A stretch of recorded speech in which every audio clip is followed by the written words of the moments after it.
Okay, let's jump to 5.3, which is functions and relations. So we want to identify the domain and range of each relation and then determine whether or not it is a function. So let's see what we can do about this.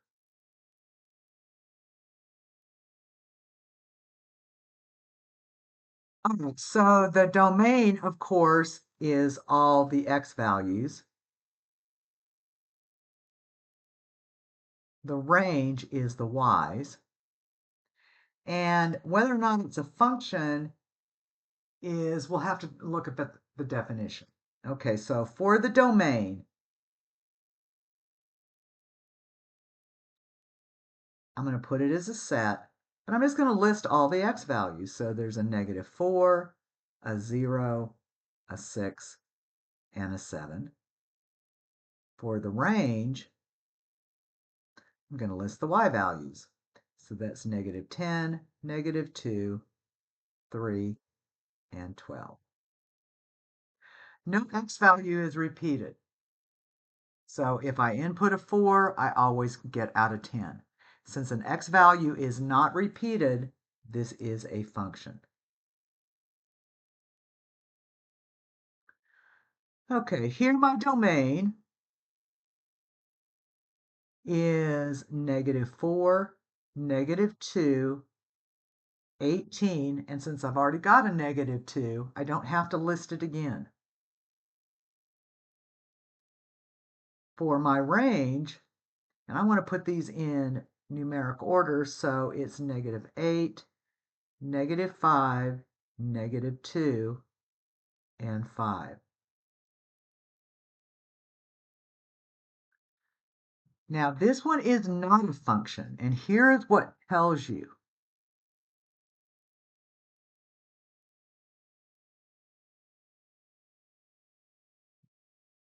This is not a function.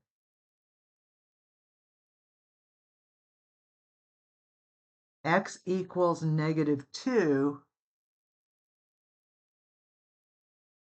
goes to two different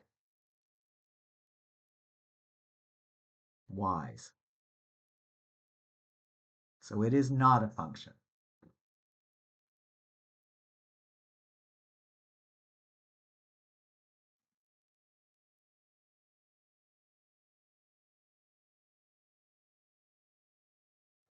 Okay, so let's look at the graph here, and we want to determine the domain and the range. And remember, the domain is the x values. So for my domain,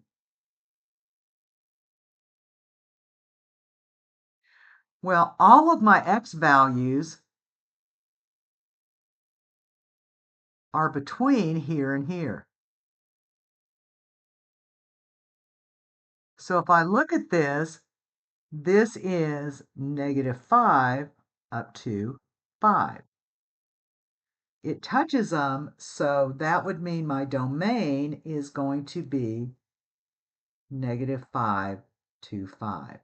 Now these arrows on the end mean that it just continues to repeat the pattern.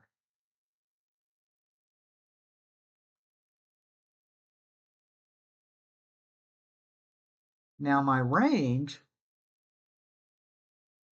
is my y values. Well, since this goes on forever and ever, my y's go from -infinity and keep going up to +infinity. So my range in interval notation is -infinity to infinity. If you want it in set builder notation, this is x such that -5 is less than or equal to x is less than or equal to 5. For the range, this is x such that x is all real numbers.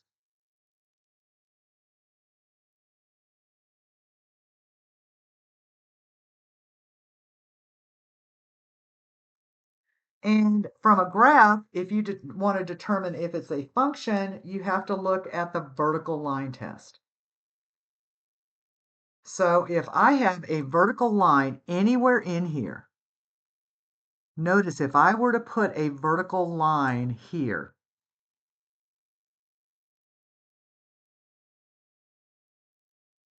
if my input is -1, I have an output here, an output here, an output here, output here, here, here, here, here, here, and here. So this is not a function. It fails the vertical line test.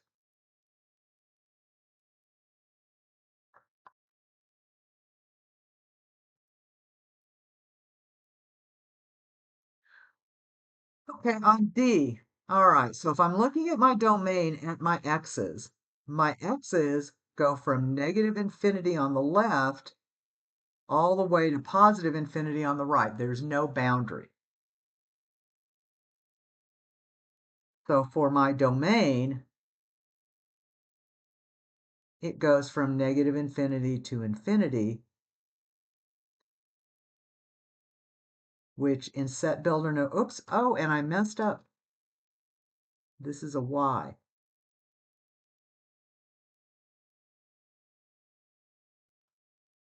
So here, this would be x such that x is any real number.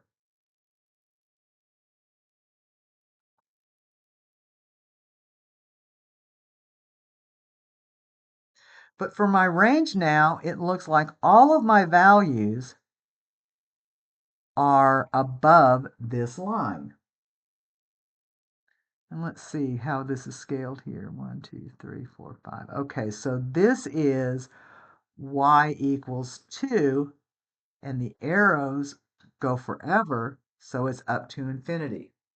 So in interval notation, it goes from 2 to infinity.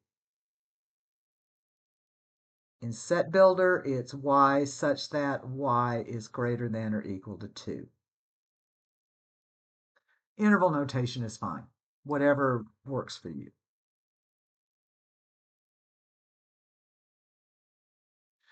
Okay, now in terms of whether or not it's a function, if I were to draw a vertical line anywhere on here, here, or here, or here, or here, anywhere along here, it is only going to touch that vertical line in one spot. Here it only touches this vertical line in one spot. Here it touches this vertical line in one spot. And if I drag a vertical line across it, you can see that it never touches the graph in more than one spot at a time. So this is a function. It passes the vertical line test. And I know I'm abbreviating, but it'll be okay.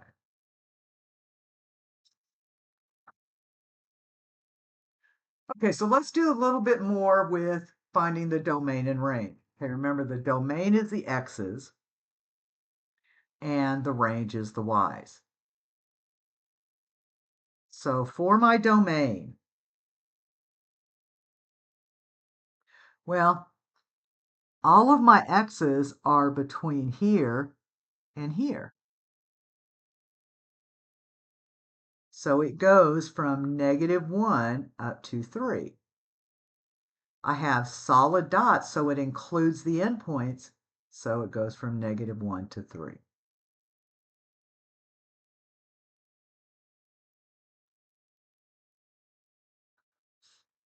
For my range, well, it only goes from here to here. The function ends. So I go from -4 all the way up to +4. So my range is -4 to 4.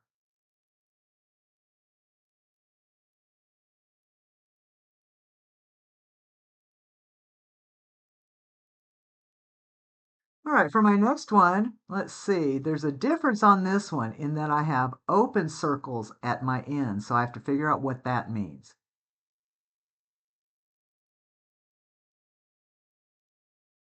So let's see, for my domain, I go from -1 all the way to 4. So my domain is -1 to 4, but the open circle tells me I don't include the endpoints.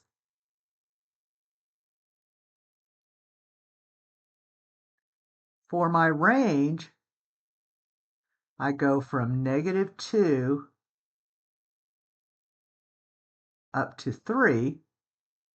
So -2 to 3, again, the open circles tell me that I do not include the endpoints.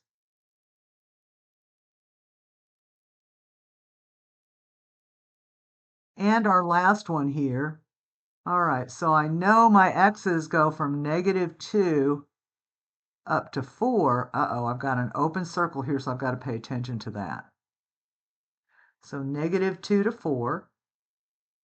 So my domain, it includes the -2, but it does not include the 4.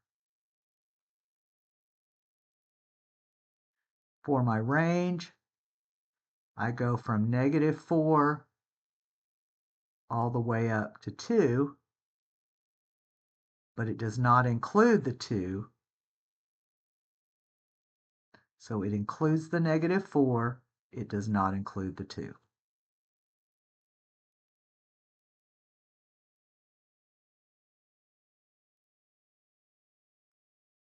Okay, so use the graph to find this information. F of -1.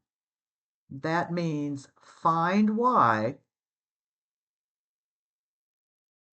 when x equals -1. So I go to x equals -1 and I find the point on the graph. This is the point -1, 3.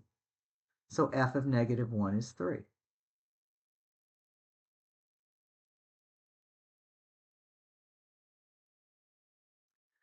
Okay, f of 0, that means find the y when x is 0. Well, this is the point 0, 0, so f of 0 is 0. This is the x, this is the y, this is the x, this is the y.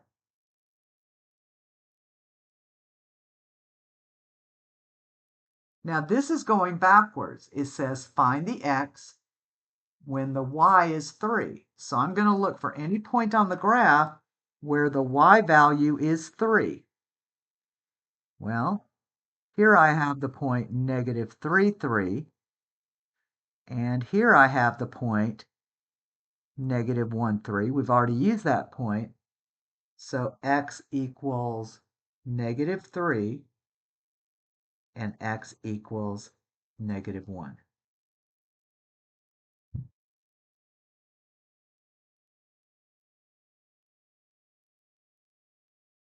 Okay. Find x for which f of x is 4. Well, that's this point right here. This is the point -2, 4. So when y is 4, x is -2.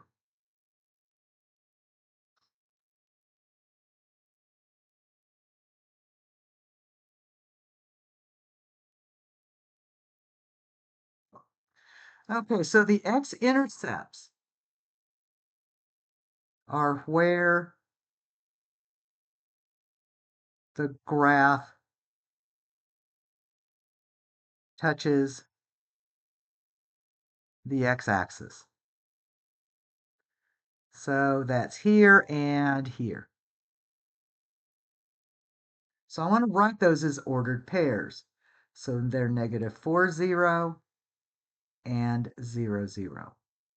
When it says the x-intercepts, be sure and write them as ordered pairs.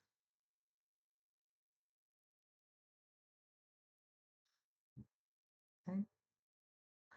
The y-intercept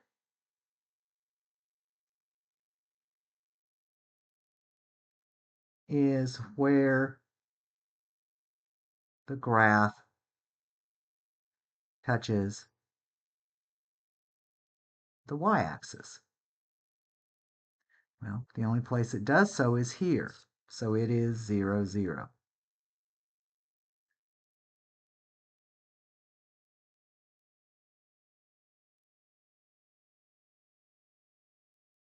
Okay, this graph gets really marked up as I'm going through all this. Okay, so for my domain, let's see, I go from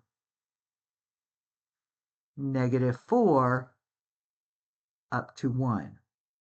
It includes both endpoints, so it's -4 to 1. And then for my range, it goes from -5 all the way up to 4, so -5 to 4.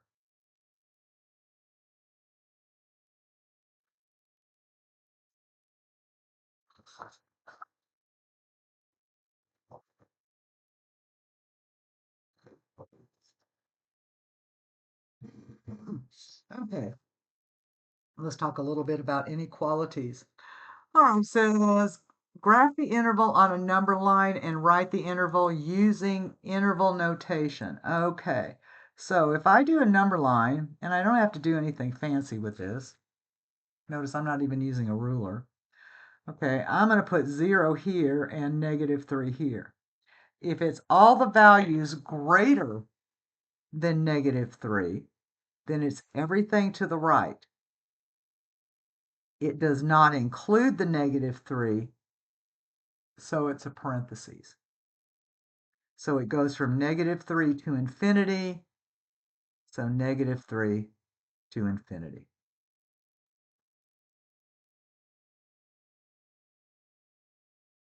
If x is greater than or equal to -3, then of course it's everything to the right of -3, but here it includes the -3, so you have a bracket. So it goes from -3 to infinity. Whoops, and I almost goofed up there. To infinity. Okay, if I want all the numbers in between -2 and 4, so here I have -2, here I have 4. I want everything in between them. And the less than symbols tell me I do not include the endpoints. So in interval notation, this goes from -2 to 4.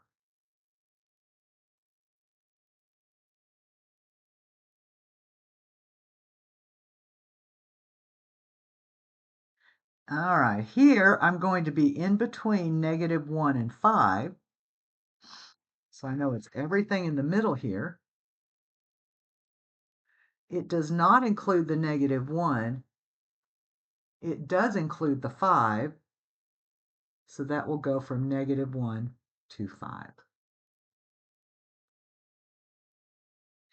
Okay, given the intervals, graph it on a number line and write an inequality to represent it. So they're not even messing with self-filter notation. They just want it to write it in this fashion.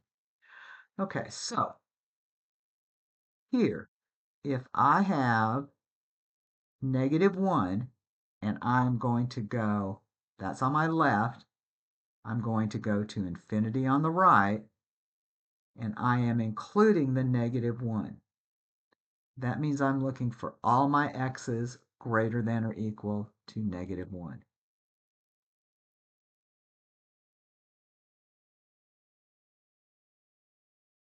Okay, if I want to go from 0 to 5, so it's everything in between here,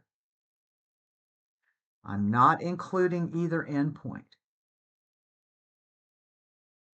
So this means 0 is less than x is less than 5, or all my values between 0 and 5.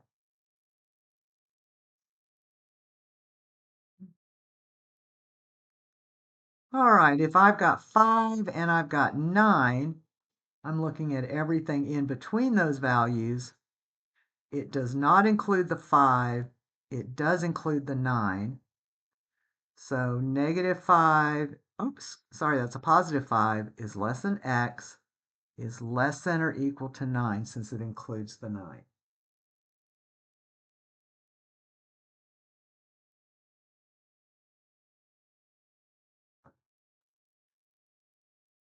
Okay.